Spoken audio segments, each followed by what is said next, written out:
ગાંધીનગર જિલ્લાના દહેગામ તાલુકાના હરસોલી ગામના 35 જેટલા યાત્રાળુઓ રાજસ્થાનનો પ્રવાસ કરીને રામપીર ભગવાન અને માતાજીના ધર્મસ્થાનોના દર્શન કર્યા છે। ત્યારે દહેગામ તાલુકાના હરસોલી ગામના 35 જેટલા યાત્રાળુઓ રાજસ્થાનના પ્રવાસે ગયા હતા। તેમાં શામળાજી, કેસરિયાજી, એકલિંગજી, બુલેટ બાબા, રણુજા તેમજ સુંદામાતા અંબાજી જેવા ધાર્મિક સ્થળોની મુલાકાત લઈને રામાપીર ભગવાન અને માતાજીના દર્શન કરીને ધન્યતા અનુભવી હતી। ત્યારે રાજસ્થાનના ધાર્મિક સ્થળોએ મોટી સંખ્યામાં ભક્તોની ભારે ભીડ પણ જોવા મળી આવી હતી।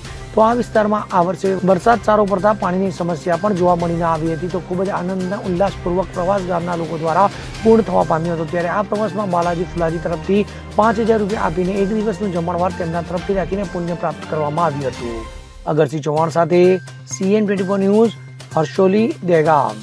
હવે જુઓ દેશ દુનિયાની તમામ ખબરો તમારી આંગળીના ટેરવે। ઉઠાવો મોબાઈલ અને Google Play Store પરથી ડાઉનલોડ કરો અમારી CN24 ન્યૂઝ મોબાઈલ એપ।